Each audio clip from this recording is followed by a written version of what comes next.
Ya tenemos contendientes para la final, la gran final de Qatar 2022 en Lusail. Argentina se batirá contra Francia después de superar los partidos de semifinales ante Croacia y ante Marruecos.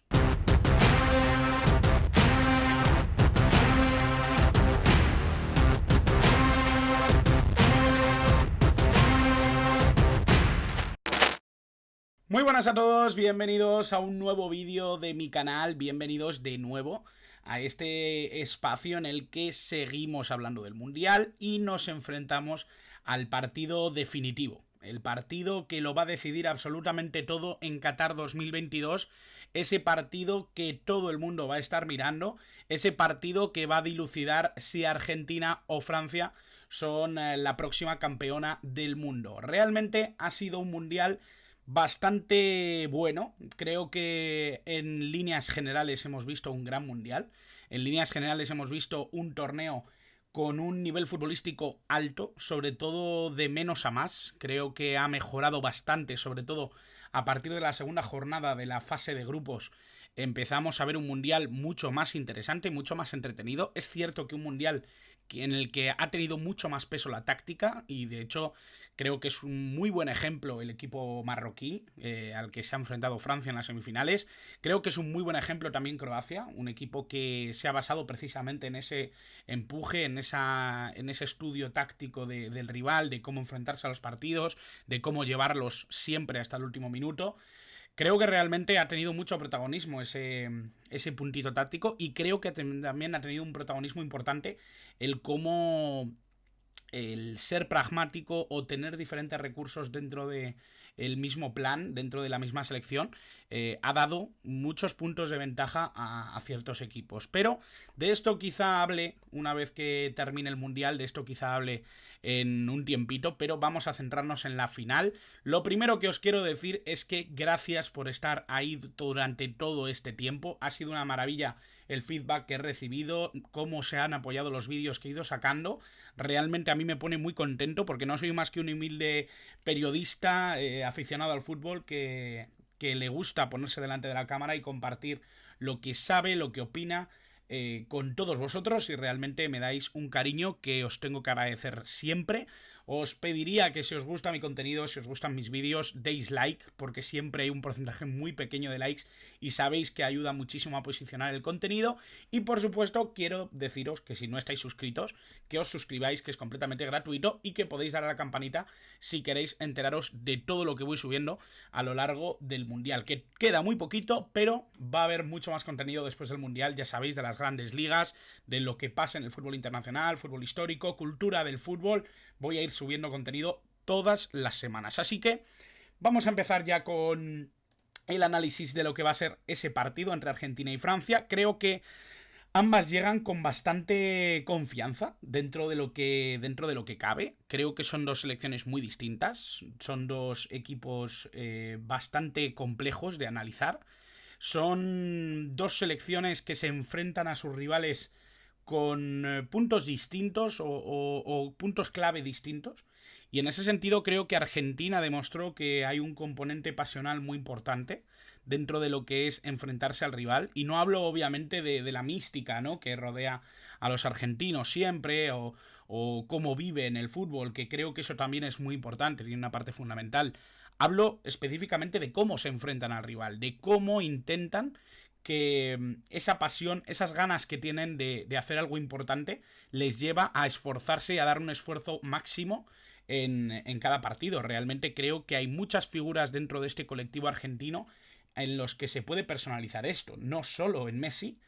Y a pesar de que Messi obviamente sea la figura esencial de esta selección argentina, sí me da la sensación de que hay muchas más piezas que están representando esos valores de los que hablo, ¿no? Esa pasión, esa entrega, esa capacidad de llevar al límite las ganas de hacer algo importante en este Mundial de Qatar 2022. Ellos de verdad creen que esta es la ocasión y realmente han logrado llegar hasta aquí después de un comienzo duro. Esa derrota contra Arabia Saudí creo que fue algo bastante llamativo y que obviamente complicaba mucho la vida en la fase de grupos, pero consiguieron revertir la situación. Creo que la imagen a lo largo del Mundial ha sido bastante buena a partir de ese tropiezo.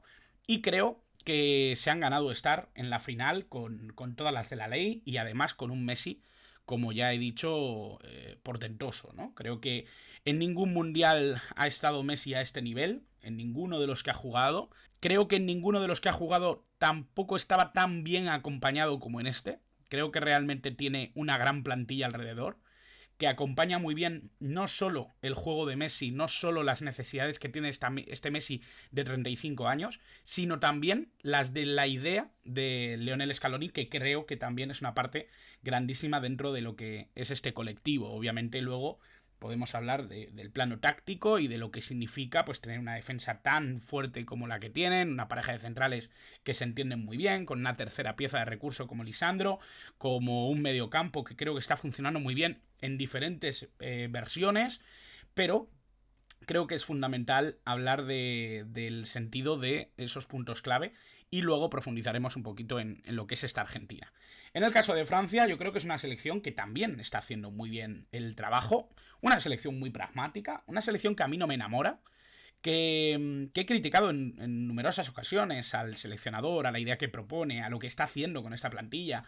Es verdad que Deschamps se empeña en quitarme la razón porque sigue ganando, ¿no? Porque sigue siendo una selección competitiva. Creo que la Eurocopa que hace es nefasta. Creo que el juego que ofrece no es el que podría hacer esta selección.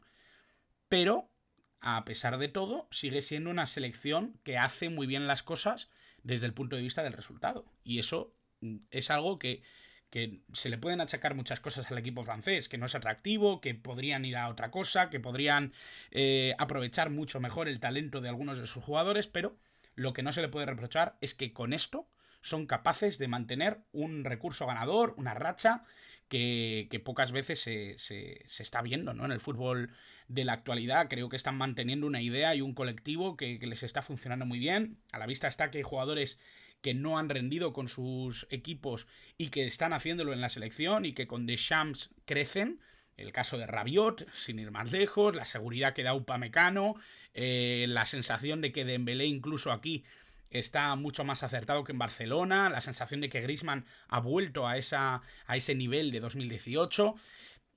Creo que hay muchas razones para las que confiar en la idea de Deschamps, a pesar de que, ya digo, a mí no me termina de gustar, no me termina de convencer, no es de mi agrado, pero lo cortés no quita lo valiente. Yo no tengo la verdad absoluta y lo que está claro es que Deschamps es especialista en sacar un rendimiento de la idea que tiene muy clara para esta Francia. Y dicho esto, vamos a hablar un poquito de antecedentes, igual que hicimos en los vídeos de las semifinales.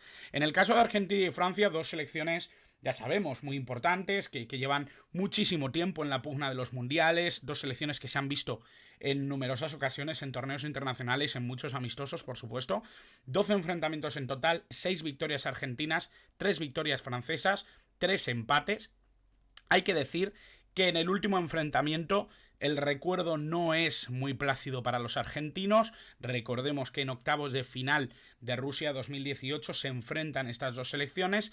Francia es superior a Argentina y se ve en el marcador final 4-3. Es cierto que no tiene demasiada suerte Argentina, pero termina siendo un partido que se lleva a Francia en un mundial que, como sabemos, termina ganando ante Croacia. Así que, bueno, ciertamente Argentina se tendrán que enfrentar a una Francia a la que quizás sí que tengan ganas de devolverle este mal resultado en Rusia 2018. Creo que algo muy parecido a lo que pasó con Croacia, ¿no? Le han ganado 3-0 en este partido de semifinales, perdieron 0-3 precisamente contra Croacia en fase de grupos de este mismo mundial.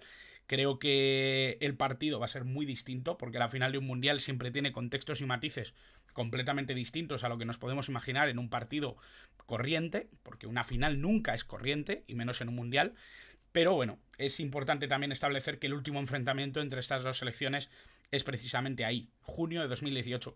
A mí no me gusta nada que no se puedan enfrentar sudamericanos, europeos y otras nacionalidades, obviamente, otros continentes, principalmente por la Nations League. Creo que es algo que está interrumpiendo el contacto en amistosos que antes sí que se daba, ¿no? A mí eso no me termina de gustar, no me termina de convencer. Ya veremos si tiene algún tipo de repercusión, pero sí me gusta que haya cierto contacto, que en otros casos, si no existiera Nations League, probablemente habría habido ya algún amistoso entre medias. En 4 años habría habido algún amistoso entre Argentina y Francia. Lo doy por hecho, lo doy por hecho. Bueno, vamos a hablar de Argentina, vamos a hablar de esta selección, liderada obviamente por Lionel Messi. Si había alguna duda antes de semifinales, creo que queda totalmente descartada. Creo que la imagen que dio Argentina fue inmejorable. Creo que la imagen que dio la selección de Scaloni fue muy buena ante una Croacia que creo que en los primeros minutos fue mejor. Creo que fue una Croacia que mejoró mucho en esos minutos en los que quizá tenía la capacidad de dominar y de controlar el ataque argentino. Se da un penalti muy comentado, muy criticado, de Livakovic sobre Julián Álvarez, otra de las estrellas, para mí la estrella del partido, con comillas, ¿no? Sí que es cierto que para mí es mucho más definitivo Julián Álvarez en el partido contra Croacia que Messi, pero Messi se lleva todos los focos por lo que hace durante muchos minutos, ¿no? Yo creo que la actuación de Messi en el partido de Croacia es maradoniana, y esto creo que es poco negable, ¿no? Me parece que es muy difícil ir contra la idea de que Messi está siendo un personaje a la altura de Maradona en este Mundial de 2022. Eso lo tengo clarísimo. Obviamente, el resultado final va a hacer depender que se hable más positivamente o más negativamente del global, ¿no? Pero lo que está claro es que el rendimiento de Messi es incuestionable en la selección, algo que muchas veces se le ha discutido: el liderazgo, la capacidad de echarse el equipo a la espalda, la capacidad de ser importante en grandes citas. Creo que hoy por hoy esto no se le puede echar en cara a Messi porque realmente se le está viendo, ¿no? El recorrido obviamente es el mismo que comentamos: fase de grupos contra Arabia Saudí, México y Polonia, y octavos de final contra Australia, cuartos de final contra Países Bajos, en ese partido tensísimo, y obviamente ese partido un poquito más plácido. Creo que Argentina se fue haciendo con el partido poco a poco, incluso en momentos en los que Croacia parecía estar mejor, Argentina estaba cómoda. Y esto es algo que realmente me ha parecido que ha ganado mucha madurez Argentina con el paso de los partidos. Argentina muchas veces estaba incómoda, incluso con resultado a favor, cosa que le pasó, por ejemplo, con México, le pasó con Polonia, creo que le pasó en los minutos finales contra Australia, y creo que en eso ha mejorado. Es una selección que ha sabido sufrir y que obviamente la enseñanza de Países Bajos, yo creo que les ha puesto alerta, ¿no? De no confiarse en un resultado positivo. Y bueno, contra Croacia creo que hicieron un muy buen partido para llevarse esa semifinal y para estar en la final de Lusail. Actualización de las estadísticas: ya sabemos, Messi sigue liderando, 5 goles. Ahora mismo lleva los mismos que Kylian Mbappé, que estuvo a punto de marcar en semifinales pero no lo hizo, por lo tanto siguen siendo los mismos 5 goles.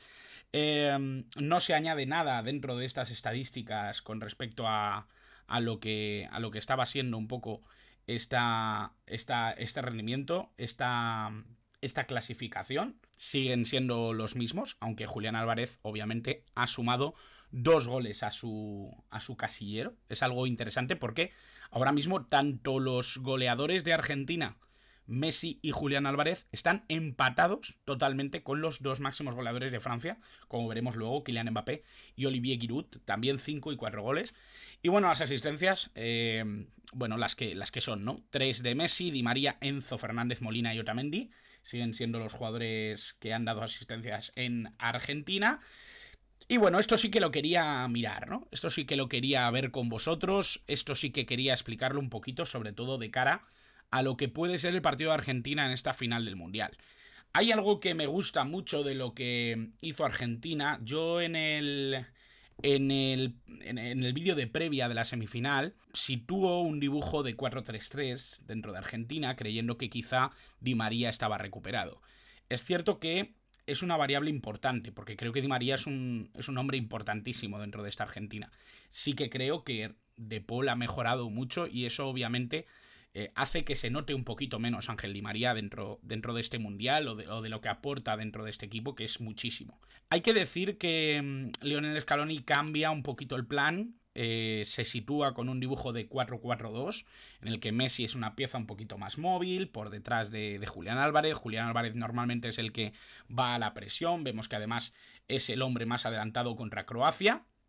Y luego hay una línea de 4 y una segunda línea de 4, obviamente la defensiva, en una distancia bastante grande entre centrales, muy seguros de sí mismos, con una presencia clara de alguno de ellos en esa posición un poquito casi como interiores, el caso de Otamendi, sin ir más lejos, Tagliafico, que jugaba por Acuña, que estaba sancionado el jugador del Sevilla. Y bueno, esta línea de 4 que es muy interesante. Paredes se sitúa en una posición de pivote y eso libera a Enzo Fernández. Tiene mucha libertad para situarse en otras zonas del campo, en subir, en tener esa verticalidad, esa capacidad para aparecer en diferentes zonas y sobre todo encontrar el hueco para seguir construyendo. Creo que eso es algo muy importante y a tener en cuenta.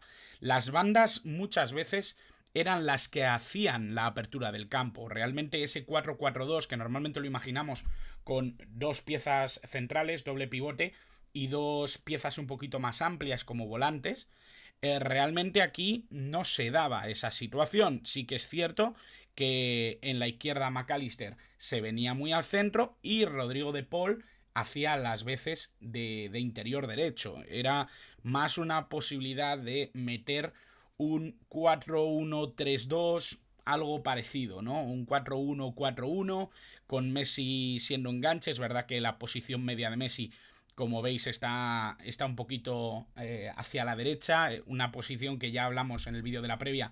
Esa banda derecha solía tener bastante protagonismo y obviamente yo creo que lo que vemos aquí en este colectivo argentino y sobre todo teniendo en cuenta que estas son las posiciones intermedias de los 90 minutos, es que tuvieron la capacidad para sostener un poquito los roles que estaban determinados dentro del dibujo y dentro de las posibilidades que da cada uno de sus jugadores. Creo que es bastante interesante verlo de esta manera y también obviamente pues es interesante ver un poquito cómo atacaron y cómo defendieron, ¿no? Algo que cambió bastante fue que hubo mucho protagonismo por banda izquierda. Recordad, y ya lo acabo de decir, ¿no? Que el protagonismo normalmente venía siempre de banda derecha. Bajó ese protagonismo precisamente quizá por esa presencia, por esa importancia del lado izquierdo de la defensa croata. Tanto Guardiol como Borna Sosa hicieron buen partido a pesar de que salga en la foto Guardiol en ese tercer gol orquestado por Messi, pero creo que gana mucho protagonismo la banda izquierda por una razón, y es que Acuña y Tagliafico son dos laterales de muchas garantías, pero que sobre todo Tagliafico, el jugador del Ajax, es un futbolista con mucha profundidad, da mucha apertura al campo y creo que en este sentido ha sido más alto el propio Nico Tagliafico que Nahuel Molina. Y eso yo creo que se tiene que notar. Eso yo creo que al final es algo reseñable, ¿no? En este sentido creo que este 41% representa que Argentina cambió un poquito el plan para intentar meterle mano a una Croacia que sabían que podía flaquear un poquito más en la banda de Juranovic que en la banda de Borna Sosa y Guardiol. En este sentido, la pareja de centrales croata es muy muy seria porque tanto Lovren como Guardiol estaban haciendo un mundial portentoso, pero Argentina encontró la vía por este lado, ¿no? Encontraron un poquito más de facilidades y obviamente tuvieron más ocasiones por ese perfil izquierdo. Vemos que además el perfil izquierdo de Croacia seguía siendo muy importante en creación, con Perisic y con Borna Sosa, un jugador, ya sabemos, muy, muy profundo. Y bueno, por no liarnos mucho más, que si no se va a hacer eterno, el 11 yo apuesto por algo muy parecido a lo que vimos contra Croacia. Es verdad que con la vuelta de Acuña, que supongo que volverá a la alineación. Creo que es un jugador importante para los planes de Scaloni. Y creo que si Di María está, es probable que juegue más en la segunda parte que en la primera. Creo que si esto funcionó, y más contra una selección quizá tan complicada como es la francesa, puede que aseguren un poquito con esta forma de encarar el mediocampo, de tener casi 4 jugadores en una zona interior y de ser profundos a través de los laterales. Veremos qué hace Scaloni. Yo esto lo estoy grabando poco tiempo después del partido de semifinal entre Francia y Marruecos, pero creo que es importante también tener en cuenta que esto puede cambiar un poquito, ¿no? Seguramente haga un vídeo con Argentina y con Francia por separado, Si me da tiempo lo haré, porque creo que sí que hay que detenernos en algunos temas estadísticos, en cómo juegan, en cómo han encarado el Mundial, pero veremos cómo va eso y veremos si tengo tiempo de hacerlo. Este es el 11 que yo creo que puede presentar Argentina, con el único cambio de Acuña por Nico Tagliafico, que entró, ya sabemos, porque estaba sancionado el jugador del Sevilla. Vamos a hablar de Francia, vamos a hablar de esta selección, que bueno, tengo aquí a Mbappé, podría haber puesto a Griezmann tranquilamente, porque creo que el jugador del PSG está siendo importante. Creo que es un futbolista muy, muy bueno, pero que creo que sigue un paso por detrás de Griezmann en lo que es importancia dentro de este Mundial, sobre todo en lo que está siendo Francia o en lo que está pretendiendo Francia. Creo que Griezmann es la calma total dentro de la tempestad que suele ser Francia en ataque. Y creo que la potencia que tiene esta selección gala realmente le da la estabilidad y le da el control la pieza de Griezmann, ¿no? En esa posición de 3/4. Vamos a ir viendo un poquito el recorrido. Ya sabemos ese 2-0 contra Marruecos que se acaba de dar hace muy poquito tiempo. Y obviamente el recorrido en fase de grupos contra Australia, contra Dinamarca, contra Túnez. Solo tuvo ese despiste contra Túnez ya cuando estaba todo decidido, era primera de grupo además.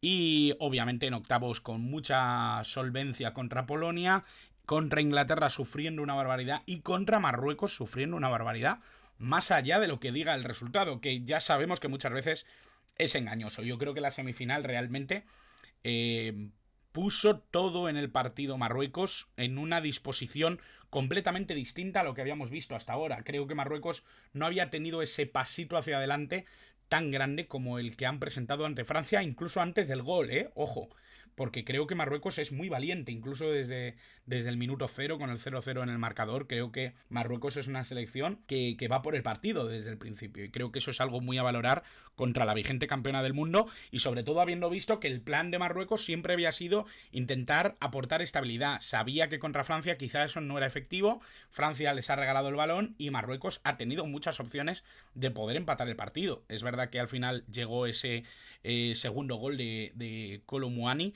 y que obviamente eso desarbola un poquito las opciones de los de Regragui, pero me da la sensación de que han sufrido más de lo que ellos mismos esperaban.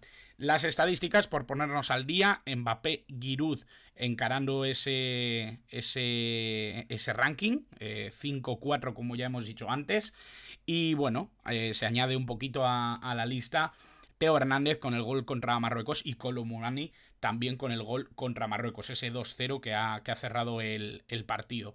Y las asistencias, obviamente se añade Thuram, Marcus Thuram, el hijo del mítico Lilian Thuram, y que se añade obviamente la sensación de que sigue siendo Griezmann el máximo asistente y el líder de esta estadística. Viendo un poquito lo que han sido también las posiciones intermedias de Francia contra Marruecos, el partido quizá en el que más se le ha exigido a Francia en muchos niveles, sobre todo sin balón, aunque contra Inglaterra creo que quizá la exigencia fue mayor. Es verdad que se le escapa el partido a Inglaterra por detalles, porque podría haber empatado Kane con ese penalti y haber cambiado la historia, pero sí que hay cosas relevantes, ¿no? Sí que hay cosas interesantes que ver. Primero, el número 10, Kylian Mbappé, está muy muy metido en lo que debería ser una labor de presión, una labor en la que su velocidad y el aprovechamiento de espacios pudiera ser importante y clave. Realmente Kylian Mbappé no presiona tanto como debería, probablemente.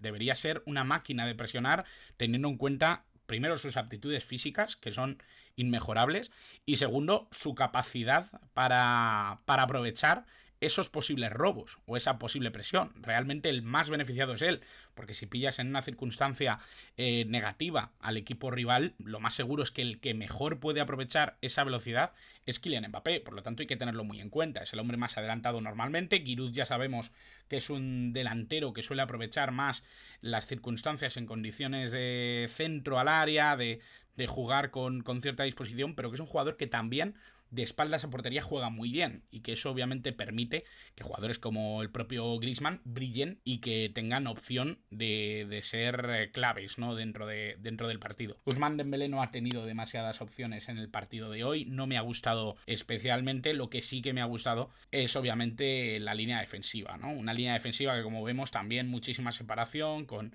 una altura de juego bastante importante. Y hay que hablar, obviamente, de Tchouaméni. Creo que es un futbolista portentoso, creo que es un futbolista increíble, que cada vez nos tiene que sorprender menos lo gran jugador que es, el gran centrocampista que tiene Francia, a pesar de que es un jugador muy joven. Sabemos que es un futbolista que tiene ese rol adquirido de ser el líder del mediocampo de Francia por la baja de Kanté. Sabemos que incluso, además, contra Marruecos, la baja de Rabiot le daba más galones todavía para dirigir el mediocampo, y creo que ha vuelto a hacerlo. Es verdad que contra Inglaterra tiene ese puntito de haber marcado un gol incluso desde fuera del área, un tremendo golazo, pero creo que contra Marruecos, sobre todo una selección que les ha puesto en problemas ofensivamente, ha sido un jugador con toda la coherencia posible, ¿no? Más de un 80% de precisión en el pase, un futbolista que prácticamente se asociaba bien en cada oportunidad, un robo de balones espectacular, la capacidad además de dar el paso adelante una vez que roba el balón, sabe iniciar el juego, tiene la coherencia para saber hacia dónde tiene que ir la jugada ofensiva, y creo que eso obviamente le da muchísimas herramientas a una Francia que, aunque normalmente se parte mucho entre defensa-ataque y no existe ese paso intermedio, creo que hoy con Fofana y con Tchouaméni, Fofana que debutaba en la titularidad, obviamente, por la baja de Rabiot. Sabemos que tanto Rabiot como Upamecano no habían sido titulares por una gripe. Y bueno, yo creo que al final tanto Konaté como Fofana han sido bastante buenos en sus roles y en sus posiciones. Creo que realmente incluso yo diría que Konaté está por encima de Upamecano hoy por hoy, y creo que Fofana mejora a Rabiot. Otra cosa es que obviamente Deschamps prefiera para su idea o prefiera para su estilo de juego otro tipo de futbolista, pero me da la sensación de que da pistas, ¿no? El hecho de que Konaté y Fofana no hayan permitido que el nivel general de sus roles no haya bajado, y eso yo creo que es importante, sobre todo cuando el contexto del partido ha sido bastante más exigente que lo que se han encontrado en partidos anteriores. Y bueno, esto también me parece esencial, ¿no? Un 40% de ataques por la banda, en la que estaba primero Theo Hernández, algo que me parece fundamental de entender. Creo que Theo Hernández es un futbolista que, aunque no partía como titular, le ha dado muchísimo a esta Francia en el Mundial. Su hermano Lucas Hernández, para mí, no tiene tantas condiciones para ser lateral, ni tiene el peligro, ni tiene la capacidad defensiva, ni tiene la capacidad para unir sus cualidades y sus características a lo que es un colectivo como el francés. Para mí Theo Hernández debería ser titular indiscutible dentro de este equipo, de no existir otros perfiles, porque obviamente un perfil más defensivo podría ser el propio Mendy, pero creo que esta Francia, y sobre todo con la plantilla que había llevado Deschamps, debería utilizar a Theo Hernández como recurso ofensivo. Es uno de los mejores jugadores del Milan, que está sorprendiendo a todo el mundo, y que creo que obviamente hoy ha vuelto a ser clave. Primero con esa llegada y ese gol, y segundo dándole mucha oportunidad a Francia en la salida desde ese lateral y desde esa banda, ¿no? Ese perfil izquierdo. Hay que tener en cuenta que, por supuesto, Kylian Mbappé suma muchísimo en las posibilidades que tiene de aglutinar fútbol en esa banda izquierda, y que obviamente es una selección que tiende a buscar los espacios, que tiende a buscar jugadas en velocidad, y que no tiene no amasa tanto el balón como pueden hacer otras, ¿no? Y yo creo que eso también es algo importante y es algo muy a tener en cuenta. Así que realmente, un poquito viendo lo que es este global, lo que es lo que nos ha presentado Francia, lo que hemos visto precisamente con Argentina, realmente creo que va a haber muy poquitos cambios dentro de lo que es la alineación de Francia, la que nos ha mostrado en estos partidos, y sobre todo la que nos ha mostrado antes del partido contra Marruecos. Creo que si Rabiot y Upamecano están sanos, da la sensación de que serán titulares. Dudo mucho que cambie absolutamente nada en el resto de posiciones, salvo que Theo Hernández pueda estar tocado, salvo que el propio Varane pueda tener algo, salvo que quiera cambiar algo en la banda derecha con Ousmane Dembélé, que quiera probar con Kingsley Coman o con un perfil un poquito más asociativo. Me da la sensación de que poco más puede mover Deschamps, teniendo en cuenta que la idea principal, pragmática, la que de verdad, en la que de verdad confía, es esta. Por lo tanto, pocos recursos puede haber mejores que sacar el 11 de gala, que es este y que es el que realmente hemos visto en los partidos más exigentes. Lloris en portería, línea de 4 con Theo Hernández, Upamecano, Varane y Koundé, Tchouaméni y Rabiot como doble pivote, en la línea ofensiva Mbappé, Giroud y Dembélé, y Griezmann siendo el mediapunta, el enganche dentro del equipo francés. Y bueno, teniendo en cuenta que es una final, llevo diciendo ya un rato que es una final de un mundial y que las finales siempre son importantes y más si son de un mundial, teniendo en cuenta que existe mucho de un lado y mucho del otro que nos cuenta que va a ser un partido disputado, que va a ser un partido en el que un gol muy pronto puede desarbolar muchísimo muchas cosas, sobre todo que ambos equipos puedan poner en disposición un recital de ataque inmejorable y que ambas defensas van a estar muy utilizadas o muy exigidas durante los 90 minutos. Creo que realmente es un partido igualadísimo. Es verdad que si tengo que poner un puntito por encima a alguna de las dos selecciones sería Francia, porque creo que su pragmatismo y su capacidad para ser aplastante va más allá de lo que me parece que generan desde un punto de vista futbolístico. Y yo creo que eso es patente y es completamente lógico decirlo, a la vez que digo que no es un juego que me atraiga o no es un juego que me diga demasiadas cosas desde el punto de vista futbolístico. Ya he dicho, ¿no?, que yo creo que su pragmatismo incluso supera su capacidad estética, y eso es algo innegable y que obviamente los resultados le dan la razón a Didier Deschamps. No es que me guste, pero es lo que hay.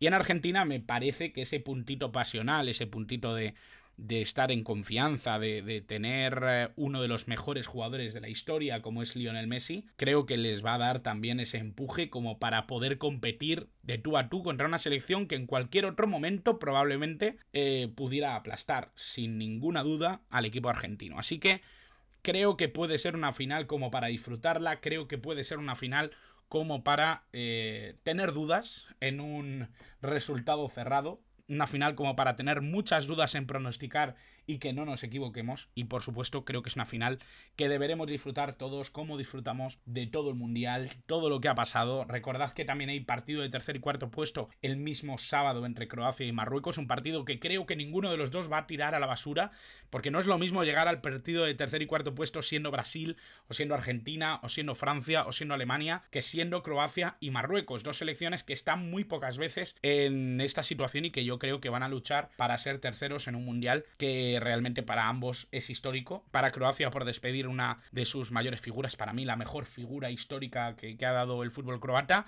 y que obviamente también, a pesar de que ha estado 3 veces en semifinales, creo que es una posición muy importante en su historia futbolística. Y obviamente Marruecos, ¿no?, que no solo se ha metido en las semifinales de un mundial por primera vez para todo el fútbol africano, para todo el continente, sino que además yo creo que ser terceros en el Mundial de Qatar 2022 puede ser algo alucinante. Así que nada más, espero que dejéis en comentarios todo lo que os parece, espero que sigáis apoyando el contenido como lo estáis haciendo, espero que deis like si os ha gustado el contenido y que por supuesto sigáis ahí, porque para mí es lo más importante. Así que muchas gracias por estar al otro lado.